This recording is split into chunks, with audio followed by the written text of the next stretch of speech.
Good evening. My name is Nicolas Desolino. I have 12 years of experience working in climate change and sustainability.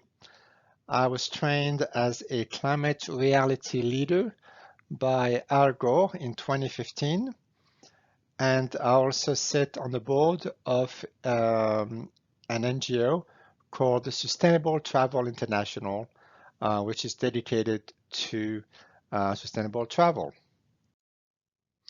Those are some of the companies that I've either worked with or worked for. So you see some a lot of large organizations such as Nestle, Primark, British Land, Barclays, etc. So I'm not a scientist, but I went to university in the US, in New Orleans. And when I was there, I had my share of experience with extreme weather. And there were few hurricanes, tropical storms, flooding. And the month after I left, right after I left, Hurricane Katrina hit the city of New Orleans and devastated the city. Over 1,800 people died. And people thought that I was lucky to have left the city when I did. But I didn't feel that way because New Orleans was my home and I had fell in love with the city.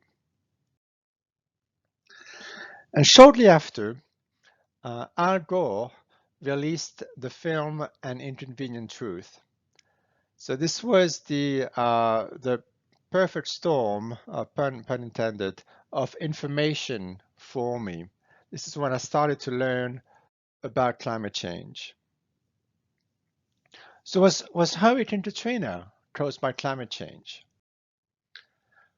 Was the recent flooding in the UK caused by climate change? Is the mayor of Venice correct to blame climate change for the recent floods there? Is Cambridge at risk of flooding because of climate change?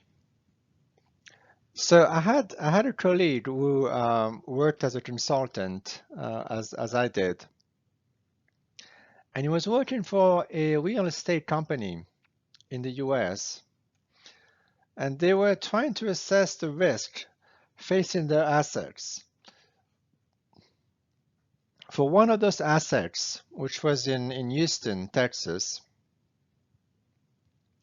my colleague Googled the site to see what the asset looked like. And this is what they found. Now, is that a problem? Well, if it is a 1 in a 500-year event, it isn't.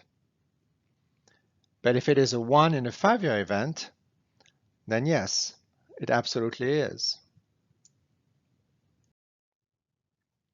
So before we answer these questions about the link between climate change and extreme weather, let's take a step back. This image is known as the blue marble. It became the most reproduced photograph in all of human history. And it is credited with really changing the way people feel about our common home and the planet that we all share. So during this presentation, we are going to answer three big questions. Must we change? Can we change? And will we change? Now, the first part of the presentation is a bit depressing, but please hang in there because the answers to the second and third questions are really uplifting and positive. So let's start with the first question. Must we change? When we look at the sky, it looks really big, right? It looks like it goes on forever. But actually, the atmosphere is a very thin layer over the planet. If you drive a car at normal highway speed straight up into the air, you'll get to the top of the sky in about 10 minutes, where greenhouse gases are and above which you can breathe. So this is the basic climate science all in one slide. So we have solar radiation passing through the atmosphere. Most of this radiation is absorbed by the Earth and warms it. Some energy is radiated back into space by the Earth in the form of infrared waves. Some of this outgoing infrared radiation is trapped by the Earth's atmosphere and warms it. And that's a good thing. The problem is we are now spewing 110 million tons of man-made global warming pollution into the thin shell of our atmospheres every 24 hours, as if it were an open sewer. And this increases the greenhouse gas emissions, the greenhouse gas concentration, and therefore the heat that is retained and radiated back on Earth.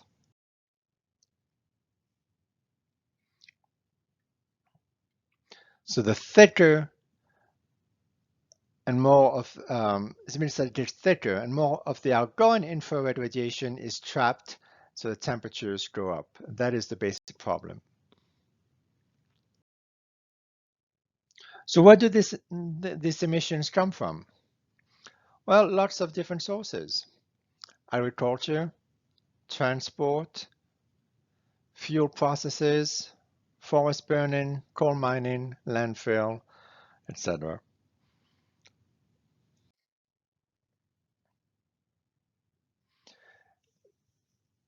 CO2 is being released into the atmosphere faster than at any time in at least the last 66 million years. So let's talk about another source of carbon emissions, which is not obvious. It's what we call embedded carbon. Here I have a white coffee. Does anyone know how many emissions went into making this coffee? Well, there are emissions from growing the coffee beans. I said it was a white coffee, so the emissions from the milk, producing the milk, transporting it, the cup and the packaging, and what's going to happen to these materials when I put my cup in the trash. It's going to landfill probably and release more emissions. What the biggest impact actually for white coffee is the milk, because cows have a large carbon footprint. So for example, this latte has emitted 340 grams of CO2. To give you a bit of background examples, the average person in the UK is responsible for 10 tons per year. Cambridge University, 65,000 tons from energy use only, another 30,000 from staff commuting and air travel per year. The UK as a whole, 500 million tons. Global aviation as an industry, 160 million tons.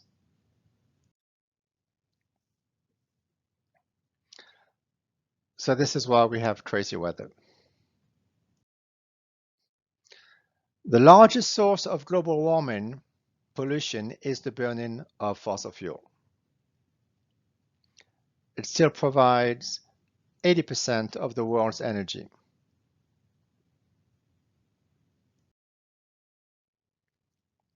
As a result of this pollution being trapped in the atmosphere, global temperatures have risen dramatically.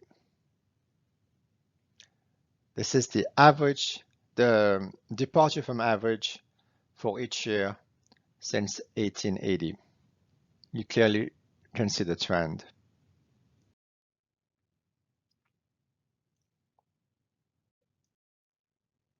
Eighteen of the 19 hottest years on record have occurred since the year 2001.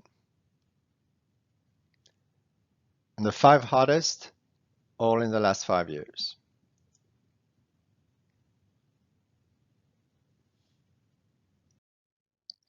All over the world, more than 200 cities set their all-time heat records last year.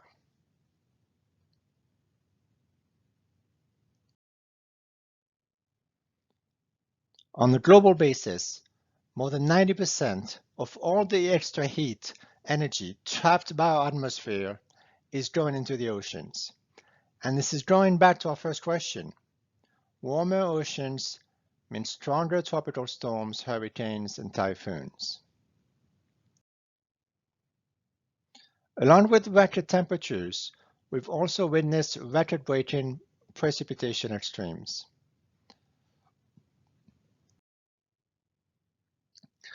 The biggest and most damaging hurricanes are now 3 times more frequent than they were 100 years ago. So I'll give you an analogy that I've heard in the US.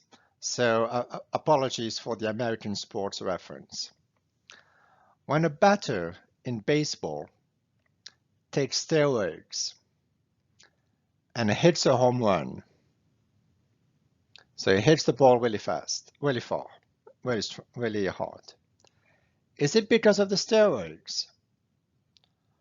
Or would he have hit the ball without them? We'll never know. But over the course of the season, he's more likely to hit the ball harder and further if he takes steroids. And that's why he does it. So climate change causes extreme weather events on steroids. I try to come up with a similar analogy for cricket, but I don't know anything about cricket, and it doesn't work as well with football or rugby.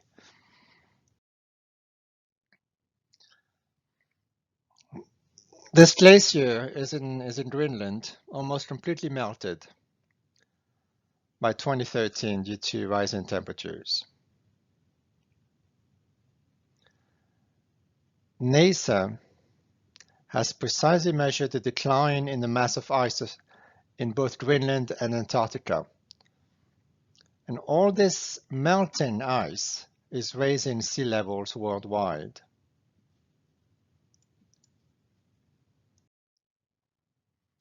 And that's the reason why this octopus showed up in a parking garage in Miami. Miami, by the way, is one of the top 10 cities at risk in terms of assets because of climate change.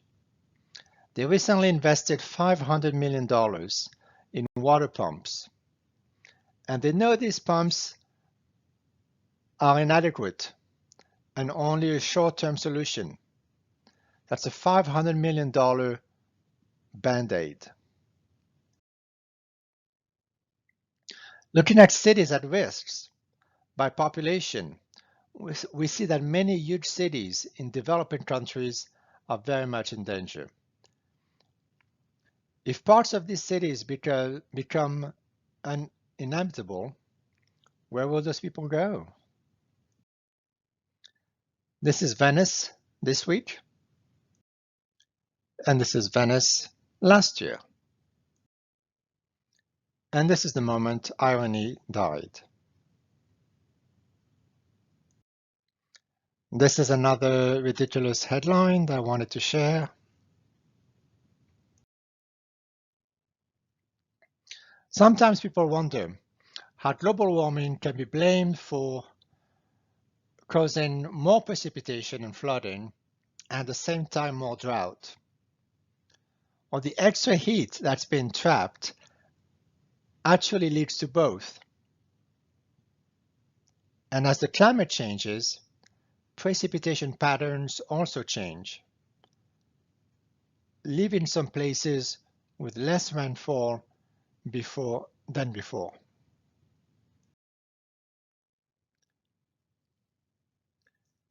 And changing precipitation patterns can lead to drought and water shortages. This is in Brazil, who suffered a devastating drought in 2015 and 2016. It's in Cape Town, which almost ran out of water. And higher temperatures also have a direct effect on the incidence and severity of wildfires. Here we see that the numbers of large fires corresponds closely to years with higher average spring and summer temperatures. This was this past summer in Spain. This was last year in England. In Canada, this fire forced the evacuation of over 100,000 people. So the number of climate-related extreme weather events has been going up worldwide, according to the insurance industry. In 2016 alone, these disasters caused losses of over $175 billion.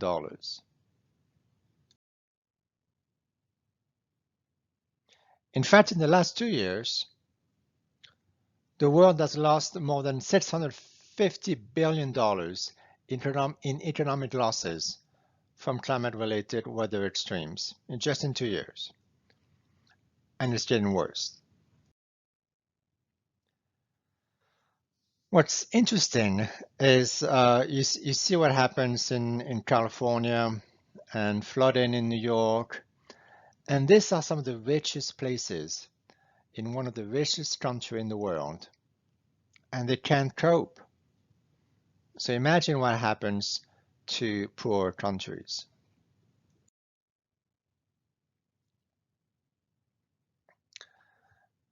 In Russia this summer, 29 million acres of forest is burned. And it brings to mind the worst fire in recent recorded history in Russia, just 9 years ago, when 55,000 people died. I want to bring it up again to show the connection to some of the other consequences of the climate crisis.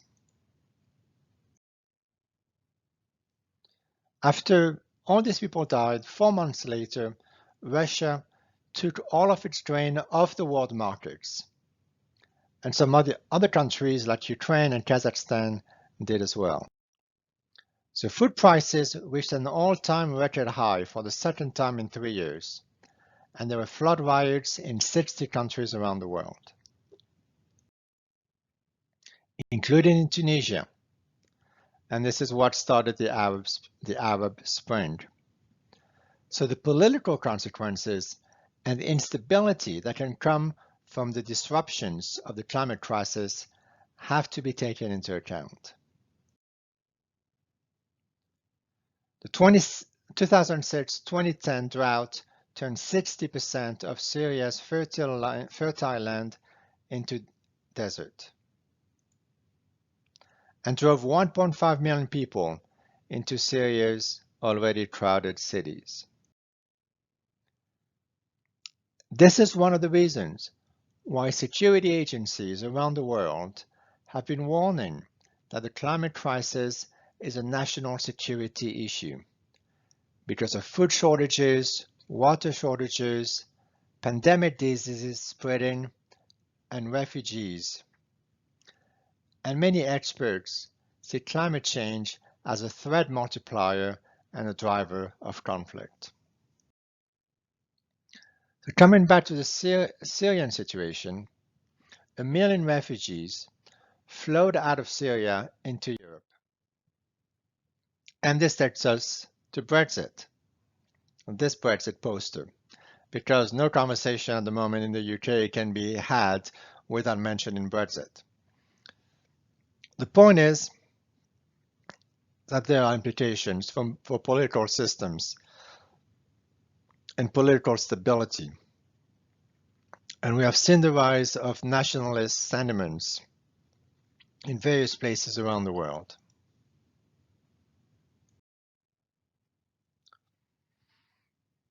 Now, scientists are telling us that the world could see up to 1 billion climate migrants in this century. Heat stress is now beginning to decrease crop yields from rice and corn and soybeans, and exposure to higher levels of carbon dioxide also decreases the nutrient content of many staple crops. Scientists are now projecting yield declines for each additional 1 degree of temperature rise. And these 4 crops make up 2/3 of all the calories that humanity absorbs every day. Infectious diseases, heat stress, air pollution, waterborne diseases are all influenced by climate change. Heat itself is a problem in many parts of the world. It affects not only people, but animals and crops. How does it affect health? In a number of ways.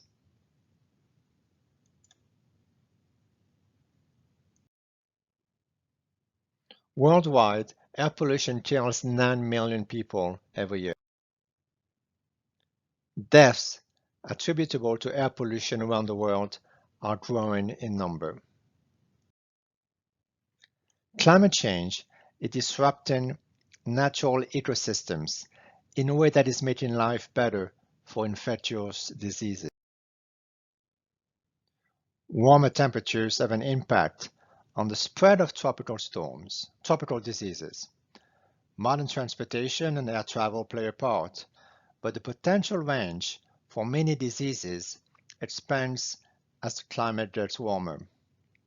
This means that there are more and more places where a disease like Zika can take root. Climate change could wipe out 50 years of public health gains, according to the WHO. Almost half of all the marine vertebrates have disappeared just in the last several decades. Climate change, along with other factors such as ecosystem loss, is contributing to the worst extinction since the extinction of the dinosaurs 65 million years ago. And there is a social element as well. This is the Yellow Vest protest in France. It was initially started because of an environmental tax on fuel, but then became a much wider protest against the government. Concerns about climate change are not limited to uncooperative crusties, as UK Prime Minister Boris Johnson recently called them. We see a much wider group of people being very concerned about the issue.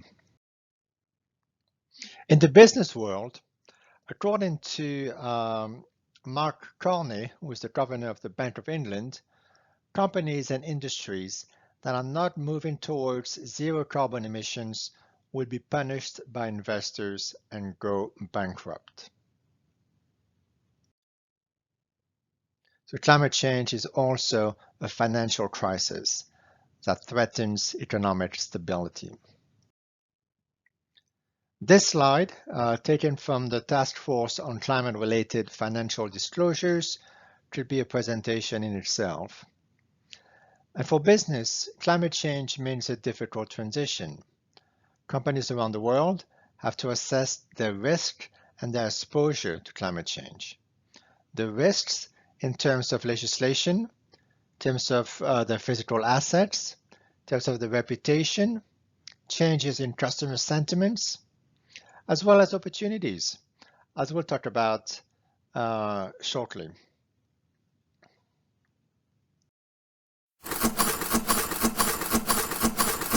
All of these threats, including many we haven't even covered here, and the fact that the World Economic Forum says climate change is the #1 threat to the global economy, helps to answer the question, must we change?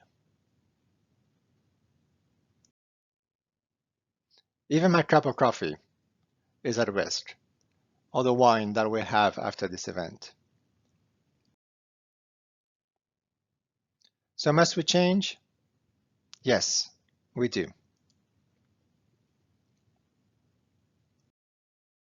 Can we change? Well, being involved in climate change work is not always joyful, but I wouldn't be here if I didn't think the answer was yes. And if we know we must change but we can't, well, that's a formula for anxiety and depression. But fortunately, the answer to this question is very exciting and positive. So how do we change? You may have heard about these targets of keeping temperature rises below 1.5 or 2 degrees compared to pre-industrial times. So this is the objective. And this is the challenge. To stay below 2 degree rise, we have a carbon budget of 565 gigatons. And this is how much we plan on burning. Now, you don't need to be a mathematician to notice that the second number is bigger, about 5 times bigger, actually.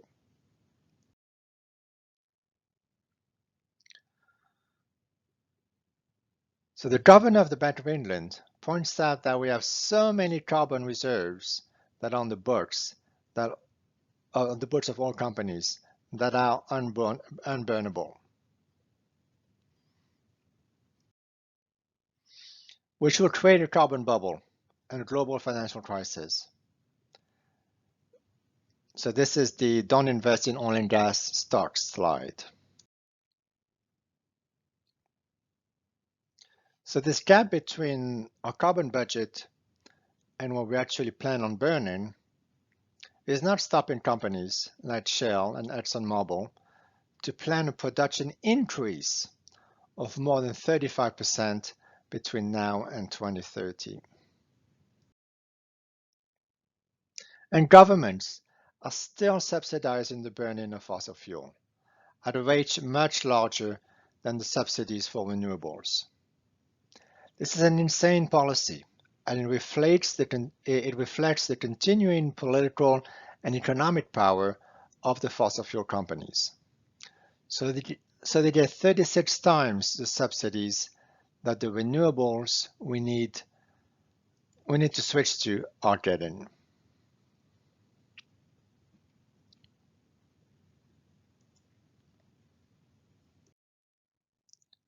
So to keep the rise in global temperatures below 1.5 degrees Celsius this century, emissions of carbon dioxide would have to be cut by 45% by 2030.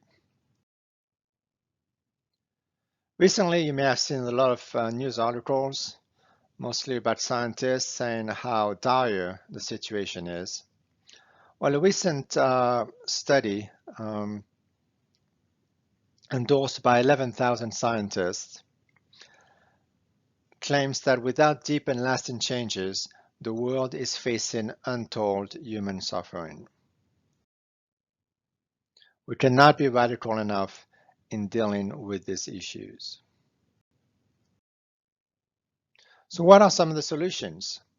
Here are some that are widely recommended: a carbon tax, fees, and in subsidies to fossil fuel companies, promoting conservation practices, replacing oil and gas with renewables, cutting methane, HFCs, that's from refrigerants, and soot.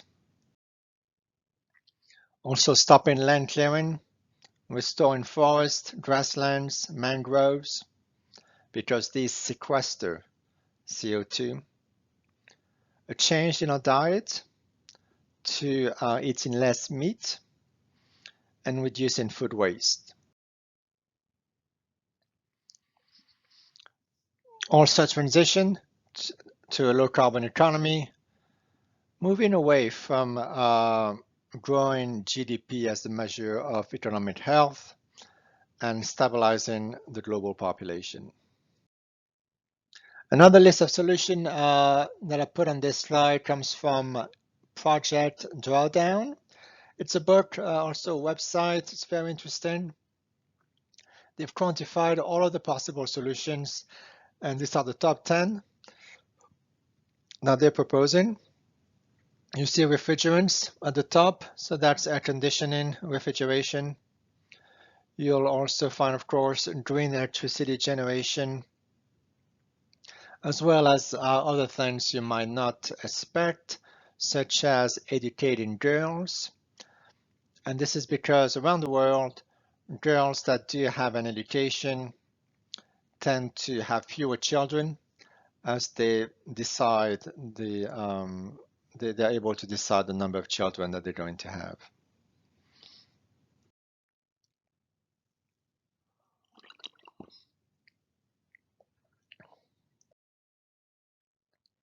So we have the solutions at hand. Just 5 years ago, electricity from solar and wind was cheaper than new coal and gas plants in about 1% of the world. Today, they are the cheapest sources of new electricity in 2/3 of the world. Within 5 more years, they are expected to provide the cheapest new electricity in the entire world. So what is grid parity? Grid parity is the line at which the cost of solar electricity is cheaper than electricity from burning fossil fuels. And it's significant because it's kind of like crossing the threshold between 0 degrees and 1 degree Celsius. That's just a difference of only 1 degree, but it's a difference between ice and water. And it's a difference between green electricity being used widely and fossil fuel electricity being used widely. Just to take one example, 19 years ago, the best projections for wind energy were that the world could install 30 gigawatts by 2010. Actually, we've beaten that projection by 20 times over. Wind energy was predicted to provide 30 gigawatts of electricity by 2010. As of 2016, we have exceeded that prediction by 16 times over. So we see an exponential curve when we look at the amount of wind energy being built around the world. Wind energy could supply 40 times more electricity than the entire world currently uses. The first half of 2019, Scotland produced enough wind energy to power all of its households almost twice over. In the United Kingdom, the birthplace of the coal revolution, we now get 3 times as much electricity from wind as we do from burning coal. And the picture is even better with solar energy. If you look at the best projections 17 years ago, they said maybe the world could install 1 gigawatt per year of solar by 2010. Well, when 2010 arrives, we beat that goal by 17 times over. And last year, we beat that goal by 109 times over.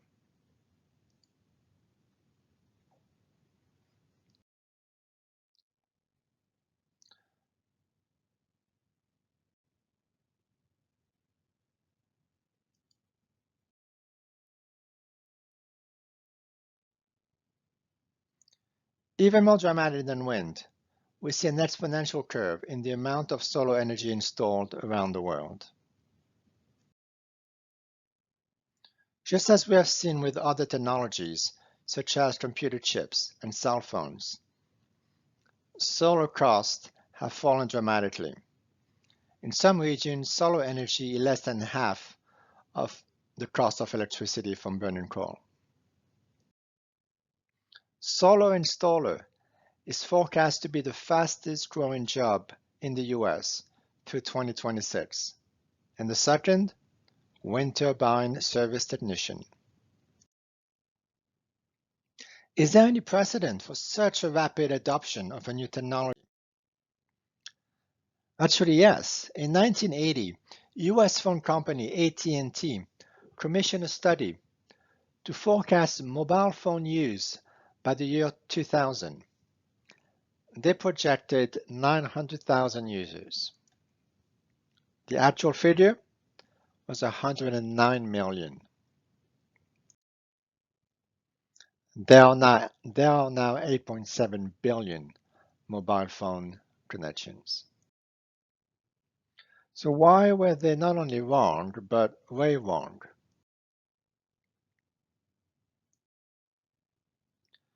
The cost dropped sharply, quality improved, and the low-income nations with no landline grids leapfrogged the old technology.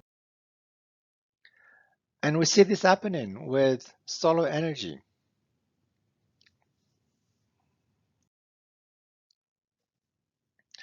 Every hour, the Earth gets as much energy from the sun as we need to run the entire global economy for a year.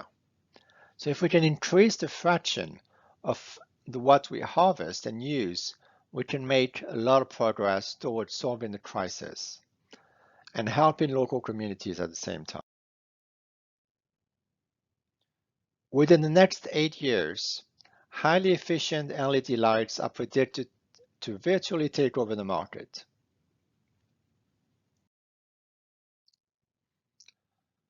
All these automobile manufacturers are now offering or preparing to offer electric vehicles. That's another part of the sustainability revolution. Volvo has announced that as of 2019, all of its models will be electric or hybrid. Half of the world's buses will be electric by 2025. So the answer to the second question, can we change, is yes. We've got what we need. It's getting better all the time. We just need policy, and we need to drive these changes more quickly. So this brings us to the third question. Will we change? Anybody seen the movie The Hangover? Yeah. Remember how at the beginning they all have normal lives, and then things go bad, remember? And then things go really bad. And then they have a moment of clarity. It's the dentist. He realizes that their friend is on the roof of the hotel, and they go get him. And they go back to the wedding ceremony. And then everything goes back to a new normal. It's not the same as the old normal, because they've all changed. Now this was what I showed you at the beginning, our moment of clarity, when we realized that we share a common home. That moment of clarity took a long time because like I said, this picture was taken in 1972.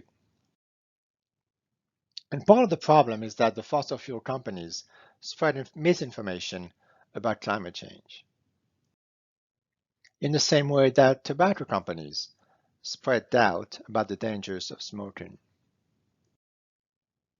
But this is where we are now. And one of the reasons we have to act fast is because of all the time we have wasted and because of tipping points in the climate where additional warming creates feedback loops that makes the situation much worse, much faster. What gives me hope is that, as Al Gore said, things take longer to happen than you think they will, but then they happen much faster than you thought they could.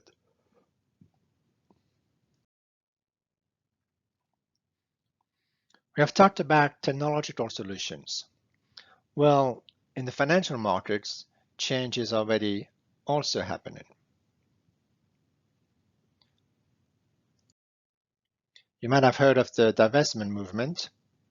Cambridge University, I think, is considering it. You see a lot of people divesting from fossil fuels. Norway's sovereign wealth fund has begun divesting from its oil and gas investments. Fossil fuel companies are also being sued by governments, cities, individuals. 112 global financial institutions have announced that they will stop financing coal-fired power plants. Over 190 global companies, including mine, have made a commitment to go 100% renewable.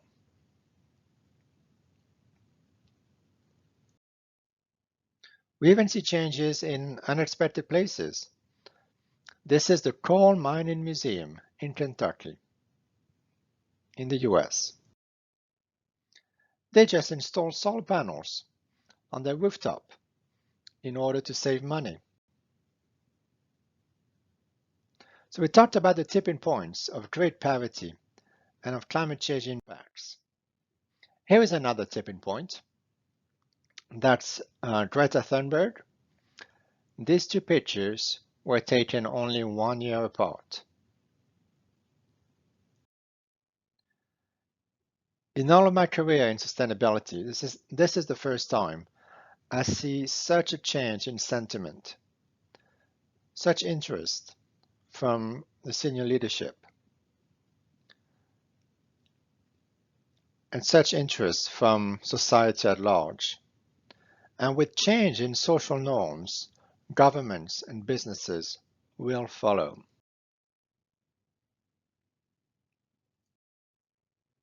We see employees becoming activists and wanted to make a change within their own organization.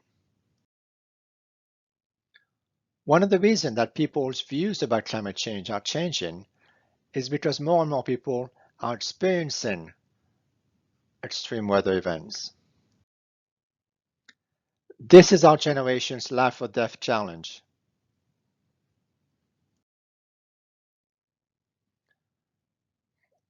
What has been lacking is the political will. So this was Paris in 2015. The entire world gathered and agreed to keep emissions below a certain level of temperatures, below 1.5 degrees Celsius. These are the countries planning fossil fuel vehicle phase out.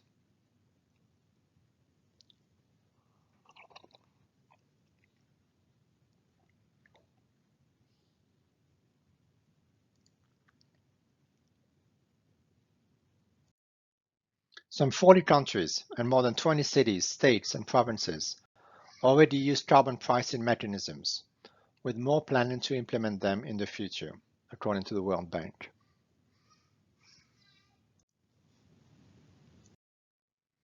So why 2020 is a critical year? In April, it'll be the 50th anniversary of Earth Day. In November, we have the US elections, which will decide whether the US stays within the Paris Agreement. In December, we have the COP26 in Glasgow, where countries from around the world will report on progress made on the commitments that they made in Paris in 2015. And emissions need to peak by 2020, according to scientists. So Franklin Delano Roosevelt, President of the United States, once met with a group of activists who sought his support for bold legislation. He listened to their arguments for some time and then said, "You've convinced me. Now go out and make me do it." So what does that mean? That means that it was asking them to keep pressure on him so that it was politically feasible for him to pass the legislation. And this is the final number I'm going to leave you with. Looking at hundreds of campaigns over the last century, a study found that nonviolent campaigns are twice as likely to achieve their goals as violent ones. And although the exact dynamics will depend on many factors, the study showed that it takes around 3.5% of the population to actively participate in the protest to ensure serious political change. In the UK, it would amount to 2.3 million people actively engaging in a movement. It's roughly the size of Birmingham, the UK's second largest city. So the lost momentum to address the climate crisis on a few occasions over the past couple of decades cannot be replicated. We cannot afford to lose momentum again. This is one of my favorite quotes. After the final no, there comes a yes. And on that yes, the future world depends. Please join those who are speaking out and making choices to fight the climate crisis. Use your voice and your vote and your choices in the marketplace and in your life. Speak truth to power like your world depends on it, because it does. We need your help.